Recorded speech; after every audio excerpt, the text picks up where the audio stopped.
ನಮಸ್ಕಾರ ಎಲ್ಲರಿಗೂ. ಹೇಗಿದ್ದೀರಾ ಎಲ್ಲರೂ? ನಾನು ಈ ದಿನ ಜೋಳದ ರೊಟ್ಟಿಯನ್ನು ಸಿಂಪಲ್ಲಾಗಿ ಹೇಗೆ ಮಾಡ್ಕೊಳ್ಳೋದು ಅಂತ ಈ ವಿಡಿಯೋದಲ್ಲಿ ಎಲ್ಲರ ಜೊತೆ ಶೇರ್ ಮಾಡ್ತಾ ಇದ್ದೀನಿ. ಅದಕ್ಕೋಸ್ಕರ ನಾವು ಜೋಳದ ಹಿಟ್ಟನ್ನು ತೆಗೆದುಕೊಳ್ಬೇಕು. ಜೋಳದ ಹಿಟ್ಟನ್ನು ನಾವು ಜರಡಿ ಹಿಡ್ಕೊಳ್ಬೇಕಾಗತ್ತೆ ಮುಂಚೆನೇ ಸ್ವಲ್ಪ. ಆಮೇಲೆ ಇದಕ್ಕೆ ಬಿಸಿ ನೀರು ಹಾಕ್ಕೊಂಡು ನಾವು ಚೆನ್ನಾಗಿ ನಾದ್ಕೊಳ್ಬೇಕು. ಜೋಳದ ರೊಟ್ಟಿಯನ್ನು ಮಾಡಬೇಕಾದ್ರೆ 2 ವಿಧದಲ್ಲಿ ನಾವು ಮಾಡಬಹುದು. ಒಂದು ಹಿಟ್ಟಿಗೆ ಡೈರೆಕ್ಟಾಗಿ ಬಿಸಿ ನೀರನ್ನು ಹಾಕ್ಕೊಂಡು ಚೆನ್ನಾಗಿ ನಾದ್ಕೊಂಡು ನಾವು ರೊಟ್ಟಿಯನ್ನು ಮಾಡೋದು. ಇನ್ನೊಂದು ಪಾತ್ರೆಯಲ್ಲಿ ಬಿಸಿ ನೀರನ್ನು ಸ್ಟವ್ ಮೇಲೆ ಇಟ್ಟು ಅದಕ್ಕೆ ಹಿಟ್ಟನ್ನು ಹಾಕಿ ಅದನ್ನು ಮುದ್ದೆ ಥರ ಮಾಡಿಕೊಂಡು ಅದನ್ನು ನಾವು ರೊಟ್ಟಿಯನ್ನಾಗಿ ಮಾಡ್ಕೊಳ್ಬಹುದು. ಹೀಗೆ 2 ಥರ ಮಾಡ್ಕೊಳ್ಬಹುದು. ನಾನು ಹಿಟ್ಟಿಗೆ ಡೈರೆಕ್ಟಾಗಿ ಬಿಸಿ ನೀರನ್ನು ಹಾಕಿಬಿಟ್ಟು ಸ್ಪೂನಲ್ಲಿ ನಾನು ಸ್ವಲ್ಪ ಕಲಿಸ್ಕೊಳ್ತಾ ಇದ್ದೀನಿ. ಯಾಕೆ ಅಂದರೆ ಇದಕ್ಕೆ ನಾವು ಬಿಸಿಯಾದ ನೀರನ್ನೇ ತೆಗೆದುಕೊಳ್ಬೇಕು. ಸ್ವಲ್ಪ ಬಿಸಿ ಕಮ್ಮಿ ಇದ್ರೂ ಸಹ ರೊಟ್ಟಿ ಚೆನ್ನಾಗಿ ಬರೋದಿಲ್ಲ, ಮುರಿಯೋ ಒಂದು ಸಾಧ್ಯತೆಗಳು ಜಾಸ್ತಿ ಇರುತ್ತೆ. ಸೊ ಹಿಟ್ಟಿಗೆ ಈ ರೀತಿಯಾಗಿ ಸ್ವಲ್ಪ ಸ್ವಲ್ಪ ಬಿಸಿ ನೀರು ಹಾಕ್ಕೊಳ್ತಾ ನಾವು ಚೆನ್ನಾಗಿ ಕಲಿಸ್ಬೇಕಾಗತ್ತೆ. ಆಮೇಲೆ ಕೈಯಿಂದ ಇದನ್ನು ಚೆನ್ನಾಗಿ ನಾದ್ಕೊಳ್ಬೇಕು. ಆವಾಗಲೇ ಹಿಟ್ಟು ಚೆನ್ನಾಗಿ ಹದವಾಗಿ ರೊಟ್ಟಿ ಚೆನ್ನಾಗಿ ಬರುತ್ತೆ. ಇಲ್ಲ ಅಂದರೆ ರೊಟ್ಟಿಗಳು ಮುರಿಯೋ ಚಾನ್ಸಸ್ ಸಹ ಜಾಸ್ತಿ ಆಗಿರುತ್ತೆ.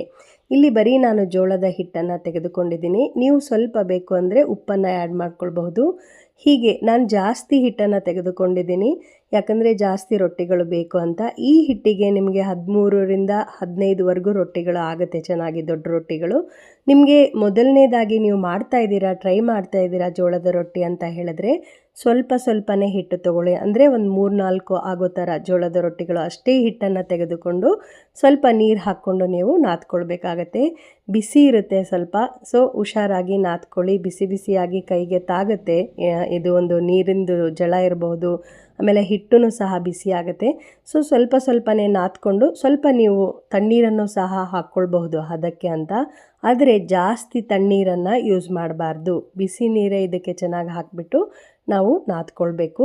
ಈ ರೀತಿಯಾಗಿ ನೀವು ಚೆನ್ನಾಗಿ ನಾದ್ಕೊಂಡ್ರೆ ರೊಟ್ಟಿಗಳೂ ಸಹ ನಿಮಗೆ ಮುರಿಯೋದಿಲ್ಲ. ಹಿಟ್ಟನ್ನು ಮೊದಲು ಸ್ವಲ್ಪ ನೀವು ರೊಟ್ಟಿ ಮಾಡೋದಕ್ಕೆ ಸ್ಟಾರ್ಟ್ ಮಾಡಿ. ಆಮೇಲೆ ನಿಮಗೆ ಚೆನ್ನಾಗಿ ಬರ್ತಾ ಇದೆ ಅಂದಾಗ 10 ರೊಟ್ಟಿವರೆಗೂ ಸಹ ನೀವು ಹಾಕ್ಕೊಳ್ಬಹುದು. ಹೀಗೆ ನಾದ್ಕೊಳ್ಬೇಕಾಗತ್ತೆ. ಚೆನ್ನಾಗಿ ನಾದ್ಕೊಂಡ್ರೇ ಈ ಒಂದು ರೊಟ್ಟಿಗಳು ಚೆನ್ನಾಗಿ ಬರುತ್ತೆ. ಸುಮ್ಮನೆ ಕಲಸಿಟ್ಕೊಂಡ್ರೆ ಬರೋದಿಲ್ಲ. ಸೊ ನಿಮ್ಮ ಕೈಗಳಿಂದ ಚೆನ್ನಾಗಿ ನಾದ್ಕೊಂಡ್ರೆ ಈ ಒಂದು ರೊಟ್ಟಿಗಳನ್ನು ಸಹ ದುಂಡಗೆ ಎಲ್ಲೂ ಸಹ ಮುರಿಯೋದಿಲ್ಲ. ರೊಟ್ಟಿ ಮಾಡೋದಕ್ಕೆ ಹಿಟ್ಟು ಚೆನ್ನಾಗಿ ಹದವಾಗಿ ಸರಿಯಾಗಿದೆ. ಈಗ ರೊಟ್ಟಿ ಮಾಡ್ಬೋದು ನಾವು. ನಮಗೆ ಬೇಕಾದ ಗಾತ್ರಕ್ಕೆ ರೊಟ್ಟಿ ಮಾಡೋ ಅಷ್ಟು ನಾವು ಹಿಟ್ಟನ್ನು ತೆಗೆದುಕೊಳ್ಬೇಕು.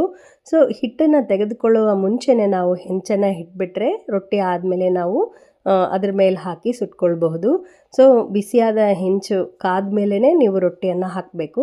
ಸೊ ಇಷ್ಟು ಹಿಟ್ಟನ್ನು ತೆಗೆದುಕೊಂಡು ಮೊದಲೇ ನಾವು ಸ್ವಲ್ಪ ನಾದ್ಕೊಂಡು ನೀರು ಹಾಕ್ಕೊಂಡು ಮತ್ತು ರೊಟ್ಟಿ ಮಾಡೋದಕ್ಕೆ ಸ್ಟಾರ್ಟ್ ಮಾಡಬೇಕು. ನಿಮಗೆ ವಿಡಿಯೋದಲ್ಲಿ ಕಾಣಿಸಿರುವ ಹಾಗೆ ಅಂದರೆ ಲಾಸ್ಟಲ್ಲಿ ಏನೂ ಸಹ ಬಿರುಕು ಬರಬಾರ್ದು, ದುಂಡಗೆ ಬರಬೇಕು ರೊಟ್ಟಿ ಅಂತ ಹೇಳಿದ್ರೆ ಮೊದಲು ನೀವು ಹೀಗೆ ಮಾಡಿಕೊಂಡು ಆಮೇಲೆ ನಿಮ್ಮ ಒಂದು ಎಡಗೈಯನ್ನು ಪಕ್ಕದಲ್ಲಿಟ್ಕೊಂಡು ಬಲಗೈಯಿಂದ ನೀವು ರೊಟ್ಟಿಯನ್ನು ಸರಿಯಾಗಿ ತಟ್ಟಿದರೆ ಹೀಗೆ ರೌಂಡಾಗಿ ಆಗುತ್ತೆ. ಮೊದಲು ಕೆಲವು ಅಂದರೆ ದಿನಗಳು ಯಾರೆಲ್ಲ ಮಾಡೋಕ್ಕೆ ಸ್ಟಾರ್ಟ್ ಮಾಡ್ತಾರೋ ಹೀಗೆ ಸರಿಯಾಗಿ ಬರದೇ ಇರಬಹುದು. ಆದರೆ ಸ್ವಲ್ಪ ದಿನಗಳಾದಮೇಲೆ ಖಂಡಿತವಾಗ್ಲೂ ಸಹ ರೊಟ್ಟಿ ಮಾಡೋದು ತುಂಬ ಈಸಿ ಬಂದೇ ಬರುತ್ತೆ. ಹಲವಾರು ಜನ ಮಹಿಳೆಯರು ಅಂದರೆ ಇವಾಗಿನ ಹುಡುಗಿರು ರೊಟ್ಟಿ ಮಾಡೋದಕ್ಕೆ ಇಷ್ಟ, ಆದರೆ ಬರೋದಿಲ್ಲ ಅಂತ, ಮುರಿದು ಹೋಗುತ್ತೆ ಅಂತ ಬೇಜಾರಾಗ್ತಾ ಇರ್ತಾರೆ, ಟ್ರೈ ಮಾಡೋದಕ್ಕೆ ಹೋಗೋದಿಲ್ಲ.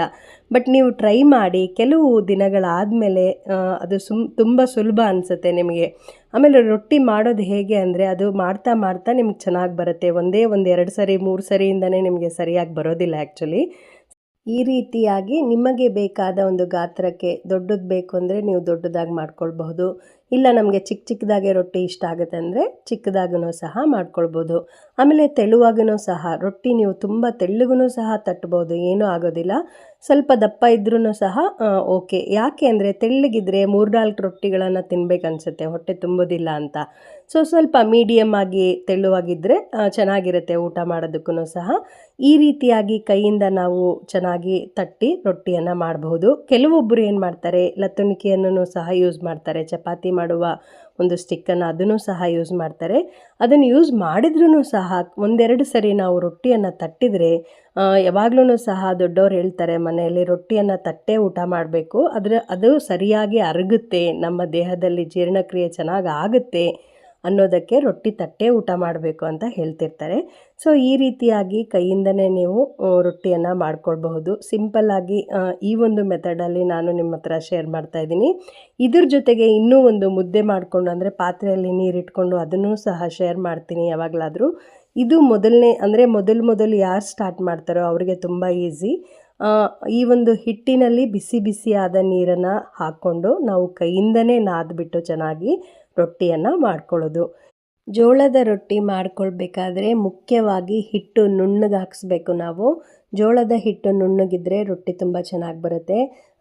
ತರಿಯಾಗಿರೋದು, ದಪ್ಪ ಹಾಕ್ಕೊಂಡಿರೋದು ಹಿಟ್ಟು ಹೀಗೆಲ್ಲ ಮಾಡಿದ್ರೆ ರೊಟ್ಟಿ ಚೆನ್ನಾಗಿ ಬರೋದಿಲ್ಲ, ಮುರಿಯುವ ಚಾನ್ಸಸ್ ಇರುತ್ತೆ, ದಪ್ಪ ಆಗುತ್ತೆ ರೊಟ್ಟಿ, ಹೀಗೆಲ್ಲ ಆಗ್ತಾ ಇರುತ್ತೆ. ಸೊ ಅದಕ್ಕೋಸ್ಕರ ಜೋಳದ ಹಿಟ್ಟನ್ನು ನುಣ್ಣಗೆ ಹಾಕಿಸ್ಬೇಕು. ಇದರ ಜೊತೆಗೆ ನೀವು ಇಲ್ಲ ಇನ್ನೂ ದಪ್ಪ ಇದೆ ಹಿಟ್ಟು ಅಂತ ಹೇಳಿದಾಗ ಜರಡಿ ಹಿಡ್ಕೊಳ್ಬೋದು. ನೀವು ಜರಡಿ ಹಿಡ್ಕೊಂಡ್ರೆ ಹೇಗಿದ್ರೂ ನುಣ್ಣಗಿರುವ ಹಿಟ್ಟನ್ನು ನೀವು ಪಡ್ಕೊಳ್ತೀರಾ. ಸೊ ಈ ರೀತಿಯಾಗಿ ಸಿಂಪಲ್ಲಾಗಿ ಜೋಳದ ರೊಟ್ಟಿಯ ಹಿಟ್ಟನ್ನು ಮೊದಲು ನಾವು ಕಲಿಸ್ಕೊಂಡು ಆಮೇಲೆ ಈ ರೀತಿಯಾಗಿ ನಾವು ವಿಡಿಯೋದಲ್ಲಿ ತೋರಿಸೋ ಥರ ನೀವು ರೊಟ್ಟಿಯನ್ನು ಮಾಡ್ಕೊಳ್ಬಹುದು. ಕೆಲವು ದಿನಗಳು ನೀವು ಟ್ರೈ ಮಾಡಿದ್ರೆ ಖಂಡಿತವಾಗ್ಲೂ ಸಹ ರೊಟ್ಟಿ ಚೆನ್ನಾಗಿ ಬರುತ್ತೆ. ನಿಮಗೆಲ್ಲರಿಗೂ ಸಹ ಗೊತ್ತು, ಜೋಳದ ರೊಟ್ಟಿ ಇದೊಂದು ಆರೋಗ್ಯಪೂರ್ಣವಾದ ಒಂದು ಆಹಾರನೇ ಅಂತ ಹೇಳ್ಬೋದು. ಯಾವುದೇ ಥರದ ಎಣ್ಣೆ ಯೂಸ್ ಮಾಡಲ್ಲ ನಾವು. ಆಮೇಲೆ ಇದು ಮಾಡುವ ವಿಧಾನವೂ ಸಹ ಆರೋಗ್ಯಪೂರ್ಣವಾಗಿದೆ. ಸೊ ಆರೋಗ್ಯಕ್ಕೂ ಸಹ ಒಳ್ಳೆಯದು. ಜೋಳ ಆರೋಗ್ಯಕ್ಕೆ ಒಳ್ಳೆಯ ಒಂದು ಪೋಷಕಾಂಶ ಕೊಡುತ್ತೆ. ಸೊ ಈ ರೀತಿಯಾಗಿ ಸಿಂಪಲ್ಲಾಗಿ ನೀವು ಮನೆಯಲ್ಲಿ ರೊಟ್ಟಿಯನ್ನು ಮಾಡ್ಕೊಳ್ಬಹುದು. ನಾನು ಈಗ ಈ ವಿಡಿಯೋಗೋಸ್ಕರ 2 ರೊಟ್ಟಿಗಳನ್ನು ಮಾಡಿ ಆಮೇಲೆ ಇವುಗಳನ್ನು ಹೇಗೆ ಬೇಯಿಸೋದು ಅಂತ ನಿಮಗೆ ತೋರಿಸ್ಕೊಡ್ತೀನಿ. ಸೊ ಸಿಂಪಲ್ಲಾಗಿ ನಿಮಗೆ ಎಷ್ಟು ದಪ್ಪ ಬೇಕೋ ಅಷ್ಟು ದಪ್ಪವಾಗಿ ಈ ರೊಟ್ಟಿಗಳನ್ನು ಮಾಡ್ಕೊಳ್ಳಿ. ಆಮೇಲೆ ಇದಕ್ಕೆ ಮಾಡಬೇಕಾದ್ರೆ ನೀವು ಒಂದು ಬೌಲಲ್ಲಿ ನೀರು, ಆಮೇಲೆ ಒಂದು ಬಟ್ಟೆಯನ್ನು, ಅಂದರೆ ಕಾಟನ್ ಬಟ್ಟೆಯನ್ನು ಅದ್ದಿ ಇಟ್ಕೊಂಡಿರಬೇಕು. ಒಂದು ಚಿಕ್ಕ ಪಾತ್ರೆಯಲ್ಲಿ ನೀರು ಮತ್ತು ಸ್ವಲ್ಪ ಕಾಟನ್ ಬಟ್ಟೆಯನ್ನು ಅದರಲ್ಲಿ ಹಾಕಿಟ್ಕೊಂಡ್ರೆ ರೊಟ್ಟಿ ಹಾಕಿದ ಮೇಲೆ ಆ ಒಂದು ಬಟ್ಟೆಯಿಂದ ರೊಟ್ಟಿ ಮೇಲೆ ಹೀಗೆ ಸವರಿದ್ರೆ, ನೀರನ್ನು ಸವರಿದ್ರೆ ಮೇಲೆ ಅಂಟ್ಕೊಂಡಿರುವ ಹಿಟ್ಟನ್ನು ಸಹ ಅದು ತೆಗೆದುಬಿಡುತ್ತೆ. ಸೊ ಅದಕ್ಕೋಸ್ಕರನೇ ಅದನ್ನು ಹಚ್ಚೋದು ಆ್ಯಕ್ಚುಲಿ. ಸೊ ಈ ರೀತಿಯಾಗಿ ಮಾಡಿಕೊಂಡು ಹೆಂಚಿನ ಮೇಲೆ ಹಾಕ್ಕೊಳ್ಬೇಕು. ಸೊ ಹೆಂಚಿನ ಮೇಲೆ ನೀವು ತೆಗೆದುಕೊಳ್ಬೇಕಾದ್ರೆ ಮೆಲ್ಲಕ್ಕೆ ತೆಗೆದುಕೊಂಡು ರೊಟ್ಟಿಯನ್ನು ಹೆಂಚಿನ ಮೇಲೆ ಹಾಕಿ, ಇಷ್ಟು ದಪ್ಪ ಇದ್ದರೆ ಸಾಕು, ರೊಟ್ಟಿ ತಿನ್ನಲು ಸಹ ಚೆನ್ನಾಗಿರುತ್ತೆ. ತುಂಬ ದಪ್ಪ ಇದ್ದರೆ ರೊಟ್ಟಿ ಸರಿಯಾಗಿ ಬೇಯೋದಿಲ್ಲ. ಸೊ ಈ ಥರ ನಾವು ಈ ಗಾತ್ರದಲ್ಲಿ ನಾವು ಮಾಡಿಕೊಂಡ್ರೆ ಸಾಕು, ಸರಿಯಾಗಿ ಬೇಯುತ್ತೆ. ಸೊ ನೀವು ಕಾದ ಹೆಂಚಿನ ಮೇಲೆ ರೊಟ್ಟಿಯನ್ನು ಹಾಕಿಬಿಟ್ಟು ಆ ಒಂದು ನೀರು ಇಟ್ಕೊಂಡಿರ್ತೀವಲ್ಲ, ಒಂದು ಕಾಟನ್ ಬಟ್ಟೆ, ಆಮೇಲೆ ನೀರನ್ನು ಪೂರ್ತಿಯಾಗಿ ನಾವು ಹಿಂಡಿಬಿಟ್ಟು ಆ ಕಾಟನ್ ಬಟ್ಟೆಯಿಂದ ಈ ರೀತಿಯಾಗಿ ನಾವು ರೊಟ್ಟಿ ಮೇಲೆ ಸ್ವಲ್ಪ ಸವರಬೇಕಾಗತ್ತೆ. ಯಾವುದಾದ್ರೂ ಎಕ್ಸ್ಟ್ರಾ ಹಿಟ್ಟಿದ್ರೂ ಸಹ ಇದಕ್ಕೆ ಅಂಟ್ಕೊಂಡು ಬಿಡುತ್ತೆ. ಸೊ ಅದೇ ಕಾರಣಕ್ಕೋಸ್ಕರ ನಾವು ಈ ರೀತಿಯಾಗಿ ಬಟ್ಟೆಯಿಂದ ಮಾಡೋದು, ನೀರನ್ನು ಸವರೋದು. ಸೊ ಈ ರೀತಿಯಾಗಿ ಆದಮೇಲೆ ಸ್ವಲ್ಪ ಹೊತ್ತು ಬೇಯ್ದ ಮೇಲೆ ನಾವು ಇದನ್ನು ತಿರುವು ಹಾಕ್ಕೊಳ್ಬೇಕು. ರೊಟ್ಟಿ ಸ್ವಲ್ಪ ಬೇಯೋದಕ್ಕೆ ಕಾಲಾವಕಾಶ ಬೇಕು. ಮೊದಲನೇ ರೊಟ್ಟಿ ಆದರೆ ಇನ್ನೊಂದು ಸ್ವಲ್ಪ ಟೈಮ್ ಹಿಡಿಯುತ್ತೆ. ಸೊ ಈ ರೀತಿಯಾಗಿ ನಾವು ಬೇಯಿಸ್ಕೊಂಡು ಒಂದು ಬಟ್ಟೆ ತೊಗೊಂಡ್ಬಿಟ್ಟು ನಾವು ತಿರುವುತ್ತಾ ಅದನ್ನು ಒತ್ತಿದರೆ ನಾವು ಸರಿಯಾಗಿ ಬೇಯುತ್ತೆ ರೊಟ್ಟಿ. ಬಟ್ಟೆನ ತಗೊಂಡು ರೊಟ್ಟಿಗೆ ಹೀಗೆ ಒತ್ತಿಬಿಟ್ಟು ನಿಮಗೆ ಬೇಯಿಸಬೇಕು, ಸ್ವಲ್ಪ ಕಷ್ಟ ಆಗ್ತಾಯಿದೆ ಅಂದರೆ ಏನೂ ಪರವಾಗಿಲ್ಲ, ನೀವು ಸಲಾಕೆಯನ್ನು ಯೂಸ್ ಮಾಡಿ. ಈ ಒಂದು ಬಟ್ಟೆನ ಯೂಸ್ ಮಾಡಬೇಡಿ ಮೊದಲು ರೊಟ್ಟಿಯನ್ನು ಮಾಡೋದಕ್ಕೆ ಸ್ಟಾರ್ಟ್ ಮಾಡಿದವರು. ಸೊ ಸಲಾಕೆಯಿಂದನೇ ನೀವು ರೊಟ್ಟಿಯನ್ನು ತಿರುವು ಹಾಕ್ಕೊಳ್ಳಿ. ಇದರಿಂದನೂ ಸಹ ಕೆಲವೊಂದು ಸರಿ ರೊಟ್ಟಿದು ಹಬೆ ನಿಮಗೆ ತಾಕದೇ ಇರುತ್ತೆ. ಆಮೇಲೆ ಸ್ವಲ್ಪ ಹುಷಾರಾಗಿ ನೀವು ಮಾಡ್ಬೋದು ರೊಟ್ಟಿಯನ್ನು. ಬಿಕಾಸ್ ರೊಟ್ಟಿ ಮಾಡಬೇಕಾದ್ರೆ ಕೆಲವೊಂದು ಸರಿ ಏನಾಗುತ್ತೆ, ಅದರ ಒಳಗಿರುವ ರೊಟ್ಟಿಯಲ್ಲಿ ಒಳಗಿರುವ ಹಬೆ ಕೈಗೆ ತಾಕಿ ತುಂಬ ನೋವಾಗುತ್ತೆ. ಸೊ ಹುಷಾರಾಗಿ ರೊಟ್ಟಿಯನ್ನು ಮಾಡಬೇಕಾದ್ರೆ ಸೊ ನೀವು ಸಲಾಕೆ ಯೂಸ್ ಮಾಡಿ ನೀವು ರೊಟ್ಟಿಯನ್ನು ತೆಗೆಯೋದಿರ್ಬಹುದು, ತಿರುವು ಹಾಕೋದಿರ್ಬಹುದು, ಈ ರೀತಿಯಾಗಿ ಮಾಡ್ಕೊಳ್ಬಹುದು. ಸೊ ಈ ರೀತಿಯಾಗಿ ಮೊದಲನೇ ರೊಟ್ಟಿ ರೆಡಿ ಆಗಿದೆ. ಸೊ ಎರಡನೇದೂ ಸಹ ಅದೇ ಒಂದು ಪ್ರೊಸೀಜರಲ್ಲಿ ನಾವು ಬೇಯಿಸಬೇಕಾಗತ್ತೆ. ಮೊದಲು ರೊಟ್ಟಿಯನ್ನು ಹಾಕ್ಕೊಳ್ಳಿ, ಆಮೇಲೆ ಇದಕ್ಕೆ ಬಟ್ಟೆಯಿಂದ ಒಂದು ಸ್ವಲ್ಪ ಸವರಿ ನೀರನ್ನು, ಆಮೇಲೆ ಇದನ್ನು ಬೇಯಿಸಬೇಕಾಗತ್ತೆ.